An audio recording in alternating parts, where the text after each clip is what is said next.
Sono 6 i comuni dell'Agrigentino che sono stati interessati al voto di domenica scorsa, in tandem con gli europei, per il rinnovo della carica di sindaco e del consiglio comunale.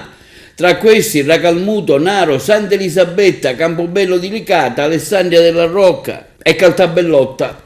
A Naro l'uscente Maria Grazia Brandara non ce l'ha fatto, arrivando terza per la preferenza dietro all'altro candidato Roberto Barberi e al nuovo sindaco che è Milko Dalacchi. Il neosindaco è stato sostenuto dalla lista Magica Naro che ha ottenuto 1785 voti. Roberto Barberi, l'altro candidato, ne ha presi 1025, Maria Grazia Brandara 968. Alla lista di Dalacchi andranno anche 8 consiglieri comunali, mentre per la lista Uniti per Naro entra in consiglio solo Roberto Barberi, mentre a quella del sindaco uscente Brandara andranno 3 consiglieri comunali, in quanto la lista ha ottenuto più voti di quella di Barberi. A Racalmuto il nuovo sindaco è Lillo Buongiorno, con la lista svolta per Racalmuto, che ha avuto la meglio sugli altri 2 candidati, Salvatore Petrotto, che a suo tempo guidò il comune, e Salvatore Picone.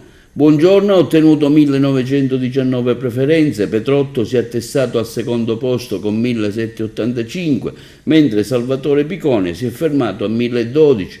Buongiorno ottiene così 8 consiglieri comunali eletti, 4 al secondo arrivato Petrotto, che sarà eletto per diritto consigliere comunale. È stata una lotta fino all'ultimo voto, vissuta con molta attesa. A Campobello di Licata il neosindaco è Vito Terrana, dopo un testa a testa durato fino all'ultimo seggio. Gli altri 2 sfidanti erano Antonio Pitruzzella e Michele Termini e Lillo Musso, che ha riportato 114 voti. Vito Terrana ha ottenuto con la sua lista Alleanza Civica sostenuta dalla Nuova DC e da Forza Italia 1854 preferenze, 1086 voti li ha presi il candidato Antonio Pitruzzella, sostenuto dal PD, già sindaco uscente, sfiduciato dopo appena un anno dalla sua elezione per irregolarità nelle schede. Quindi Michele Termini, che ha totalizzato ben 1760 voti.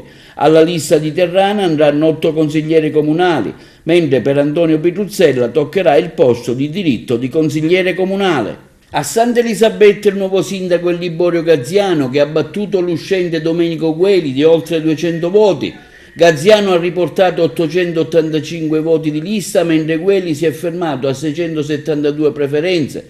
Liborio Gaziano è stato già presidente del Consiglio Comunale uscente. Il nuovo Consiglio Comunale di Santa Elisabetta sarà composto da 10 consiglieri, di cui 7 andranno alla maggioranza, lista Orgoglio Sabettese, e al candidato di minoranza andranno 3 consiglieri comunali. A Caltabellotta il sindaco eletto è Biagio Marciante, che ha conquistato 1168 preferenze, mentre il concorrente Roberto D'Alberto ne ha ottenuti 921.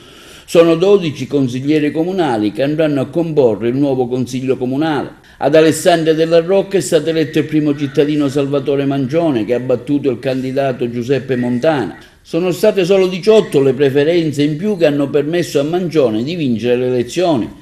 Il consiglio comunale sarà composto da 10 consiglieri, 7 andranno alla lista del sindaco Mangione, mentre 3 a quelli dell'opposizione.